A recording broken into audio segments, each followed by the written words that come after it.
So I've been doing a lot of offset content using my Oklahoma Joe's Longhorn reverse flow. And today I'm going to do some content using the Oklahoma Joe's Highland, which is not a reverse flow. So we're going to show you guys how we run this smoker and kind of show you guys the differences. But let me show you the Oklahoma Joe's Highland baffle plate. Let's do it.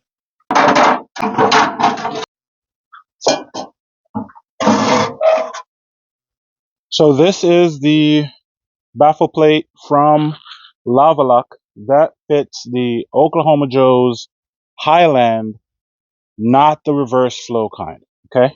And this goes into the smoker this way. So the fire is coming from this side. And what happens as it travels along the baffle plate, it lets in a little bit of heat, then a little bit more, then a little bit more, then a little bit more, and so on. This helps to even out the temperature across your smoker. So left to right, you should have pretty even temperatures. We're going to show you how that goes today, and you guys can see if this baffle plate is right for you. Make sure you go check this out in the description of this video. So as you guys can see, this is what the smoker looks like without the baffle plate. Now, when you have your fire inside here, your fire could be running so efficiently that your flames are coming through here. And the baffle plate is meant to really just solve the problem that conventional offsets have by taking that heat and running it evenly across this plate. Okay, so we're going to go ahead and slide this in here.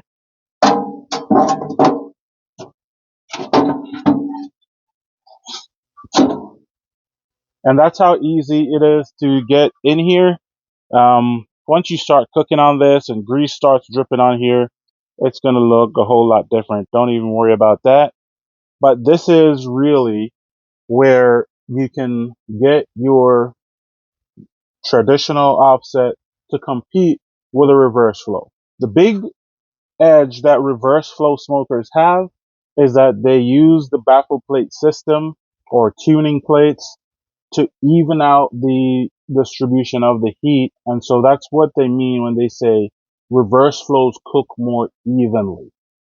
Now, if you put a baffle plate in here, this is going to cook more evenly. Then the reverse flow smokers have zero advantage on this smoker.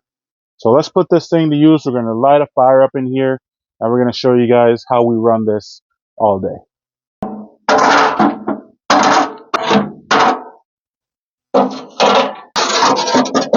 So typically I'd fire up a half a chimney of charcoal. So what you saw me do was pour a little bit of charcoal on one side of the charcoal basket in here and just fire it up. You take about 5 minutes with any torch, or you can go in the chimney if you don't have a torch, fire that up and dump it in there. But today, this is how we're running it. Stay tuned. And if you guys are not subscribed yet, make sure you go and check out this channel. Hit that subscribe button. We have a playlist with some offset cooks. You guys can go check it out.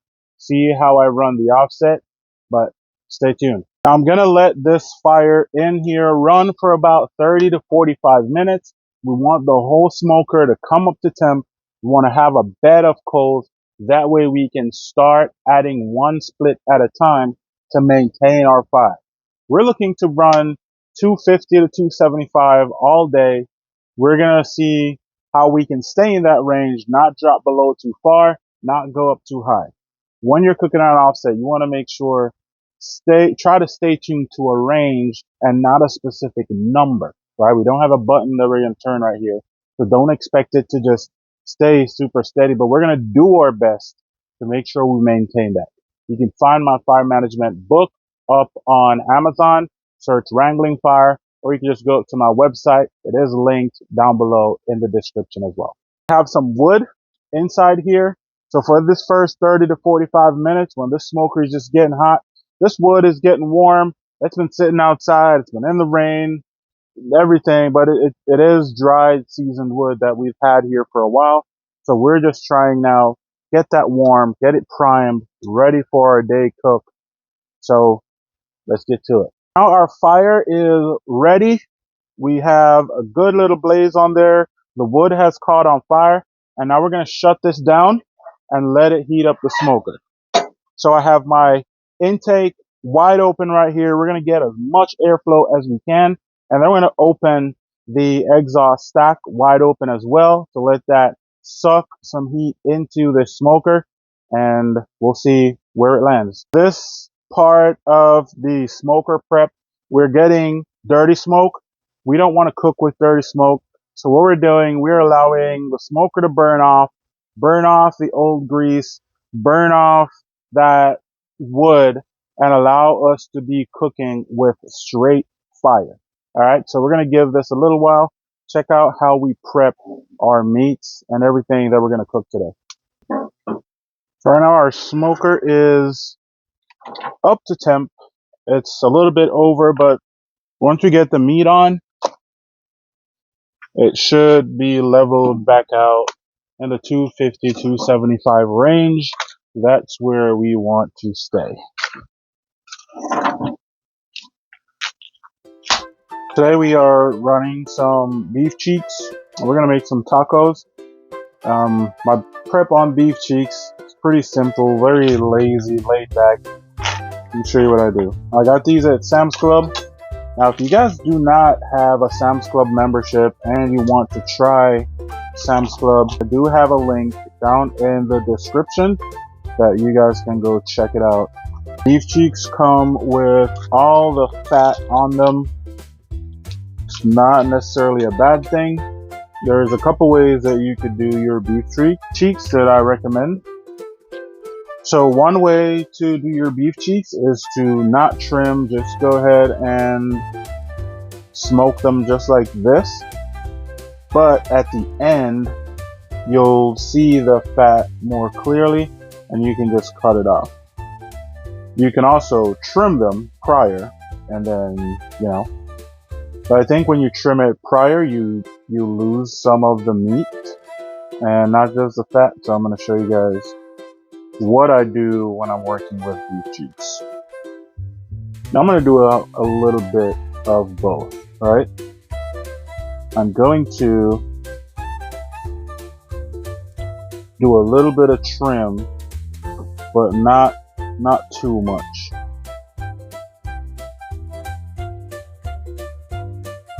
What I'm doing here is just to make sure I get it enough to prepare. Like this big old piece right here, you can see this is all fat, right? We don't need all this fat. All this is trash. Like this little bit of membrane right here, we don't need that, okay? So we're gonna toss that. So off of that piece, we're left with this, and we have this little bit of fat right here. We'll chop off. I'm going to split this just so we can get it to lay out in the smoker and get smoke on all sides. Okay, kind of like that.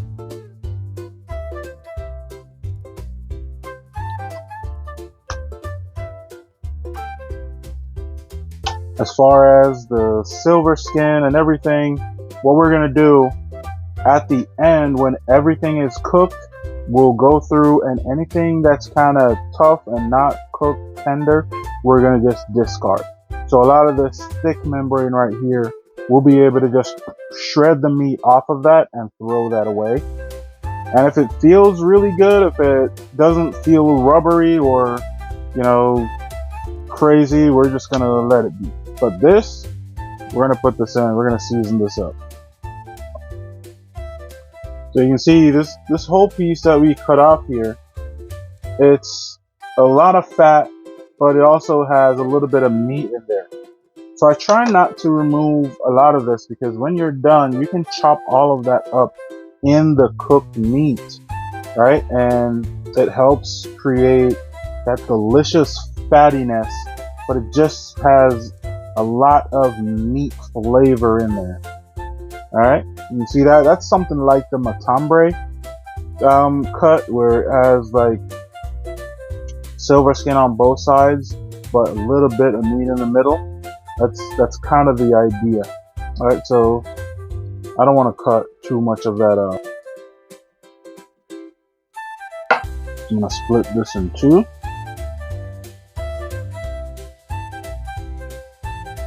Alright, so just so when we're smoking it, we can have the meat where we can get smoke on all sides.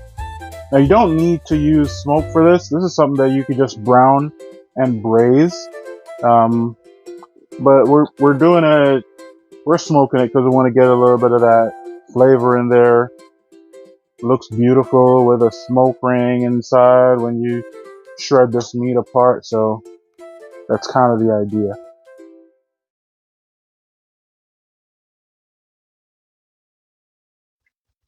So for this, we're gonna season with a little bit of 1836 beef rub, and then we want to add a little bit of extra flavor with the Blaxican fajita seasoning. Now this is a salt and pepper blend rub right here that has a little bit of chili mixed in, some garlic, some paprika. But the Blaxican is not a SPG based rub. It is a chili based fajita rub. So no black pepper, and we're using kosher salt. So a couple different flavor profiles. In the Blaxican, we do have some cumin, coriander, and so on.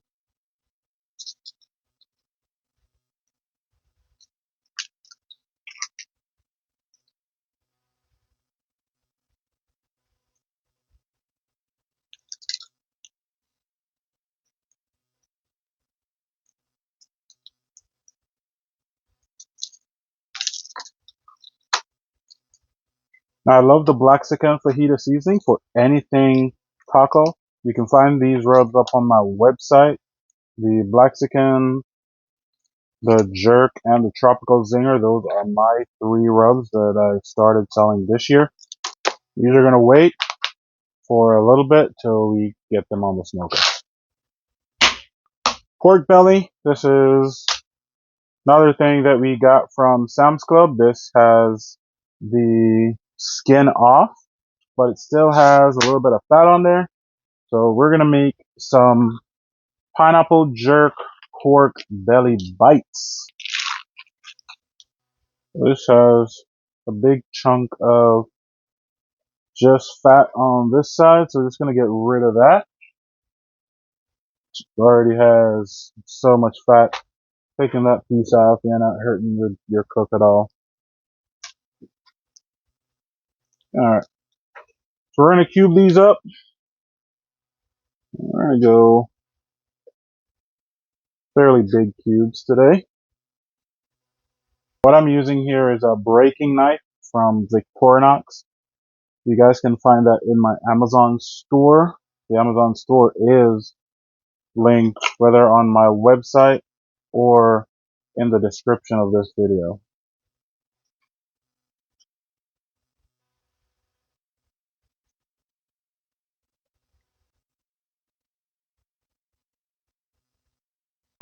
I'm looking for chunks,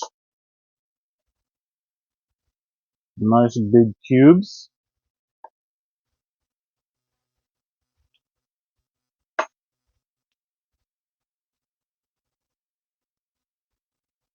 I'm not going to call them burnt ends. Burnt ends is from brisket. Okay. We're going to use the wet jerk marinade, dry jerk seasoning, and a pineapple that I harvested from my yard. And we're going to use that to make a glaze for the pork belly.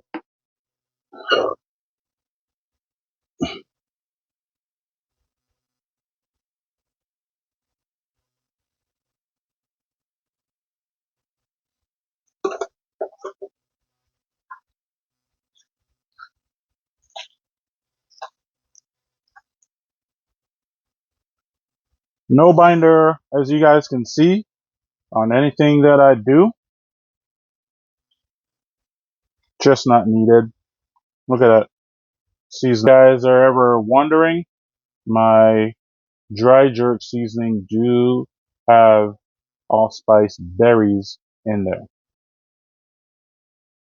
With pork belly, because the fat is so soft, you kind of want to have it on something that you can easily just grab them and go versus putting them down on the grates. They can become problematic when you just put them on the grate. So in the essence of time, we're going to do this.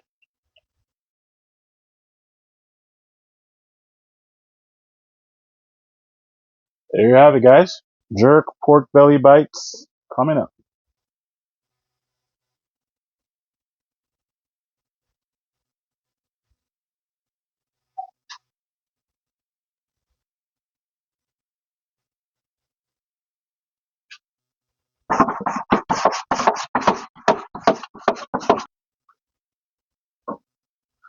So that they can that we want. And we're gonna let these run for about 2 hours just to get some color on them. Get that smoke flavor. We are cooking with cherry wood today, so everything is gonna look nice and red. Now you guys notice we're using the entire cook chamber, and you're gonna see that we're gonna be cooking evenly. Nothing is gonna be burning or anything like that, even the things that are over here by the fire. Because we're going to maintain a small fire and allow this hot baffle plate to distribute the heat across the smoker. Can't wait to show you guys how these things turn out.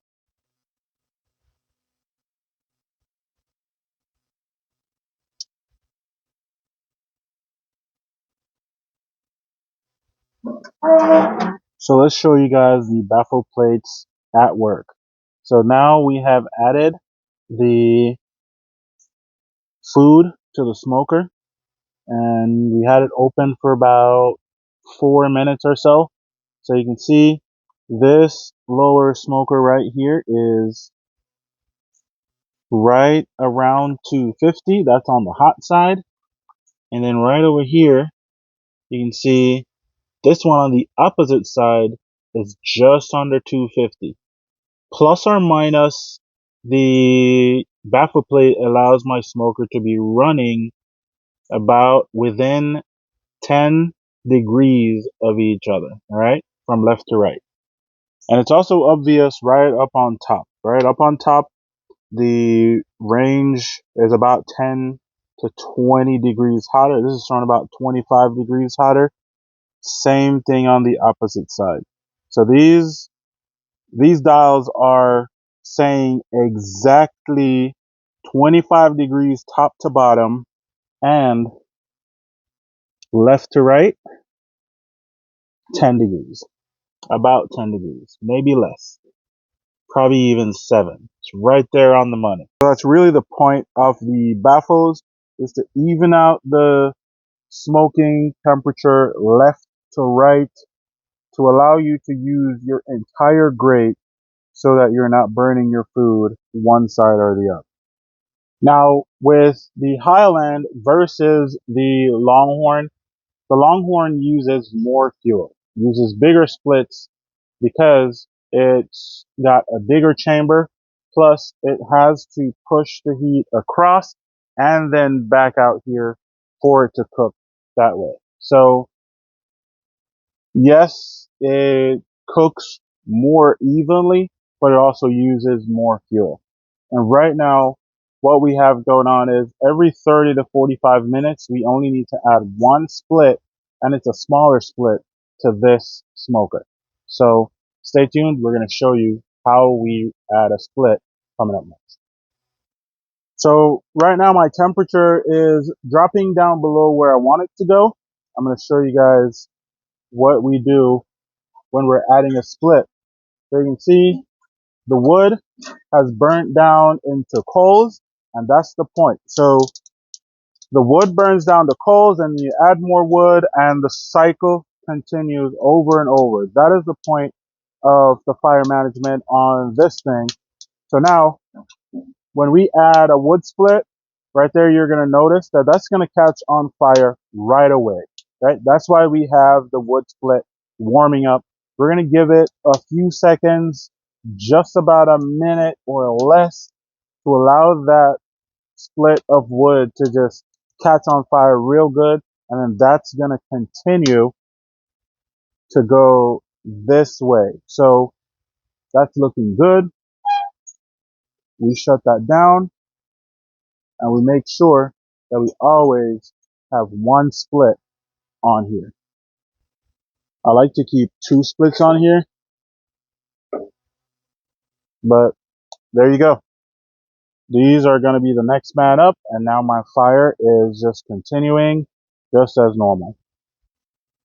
Also, you guys can see that we don't have any dirty smoke, even though we just added a fresh split.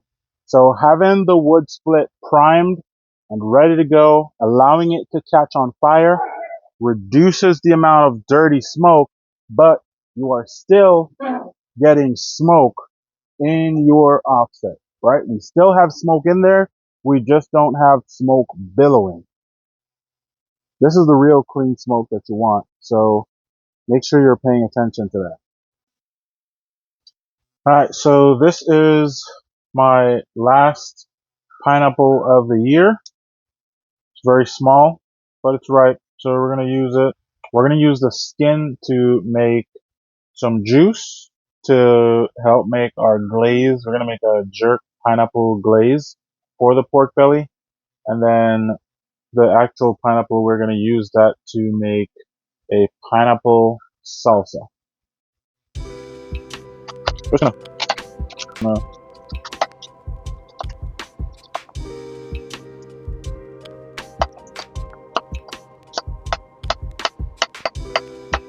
pineapple salsa.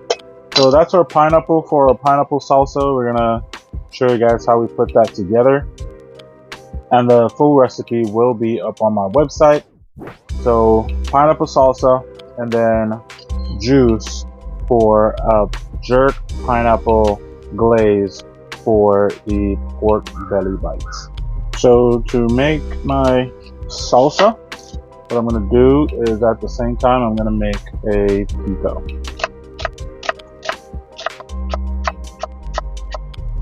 So some of the salsa for my pico. Tomato.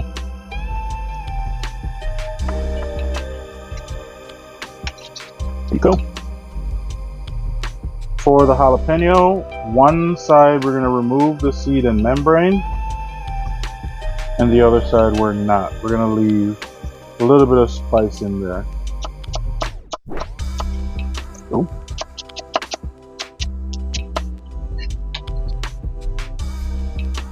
Now a good alternative to cilantro that I've found is culantro, or as the Trinis call it, shado beni.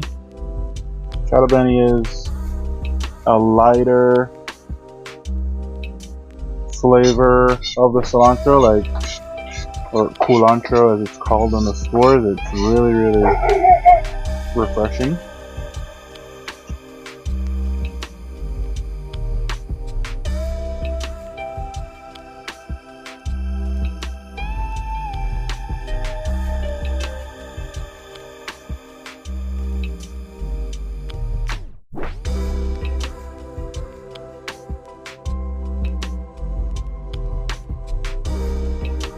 Now, is it legit or is it shit?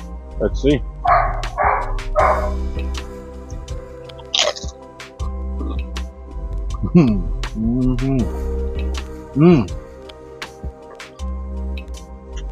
Baby.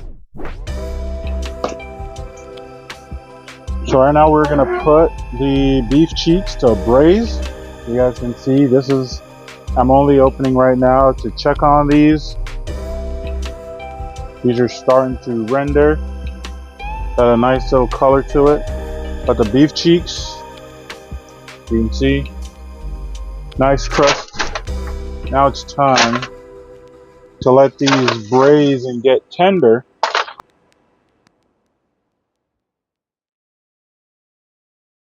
Made a little bit of consomme, just like you saw me do on the pork shoulder video when we did tacos.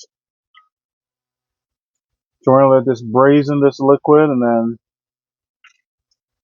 we're gonna use this later on.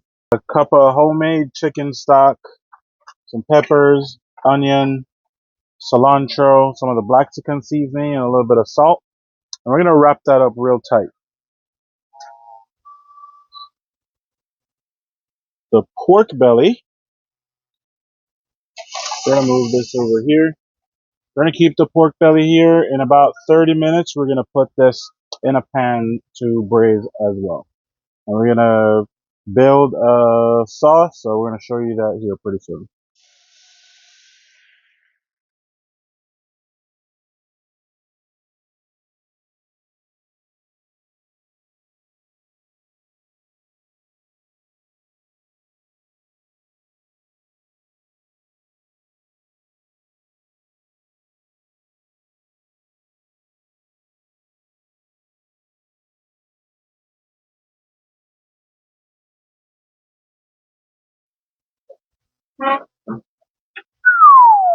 Boy.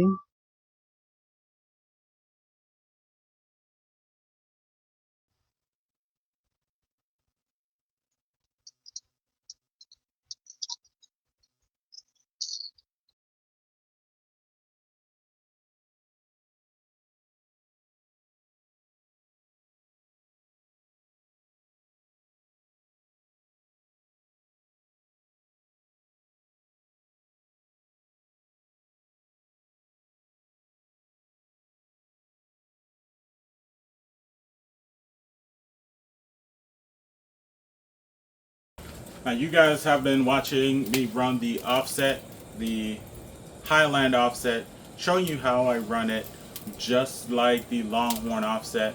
Now rain came and took over and we had to finish everything up on the pellet grill. So let me know what you guys think in the comments.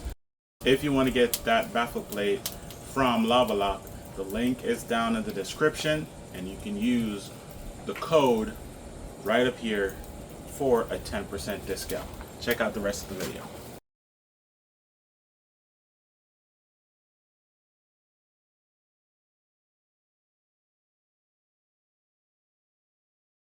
Barbecue sauce was made with 2 cups of the pineapple juice that I made from my pineapple that I harvested at home. We used a whole bottle of sweet baby Ray's barbecue sauce. Now we just mix that in, and instead of adding more sugar, we use honey as the sweetener. Some of my homemade Jamaican jerk marinade and some of that dry jerk seasoning. Be on the lookout for that jerk marinade. It's going to be coming soon, but the recipe, you can find it on my website. Just go to my website, subscribe to my newsletter, and you will get that sent to you. Now, as far as the rest of this cook, hey, stay tuned. We don't quit, even when it's raining.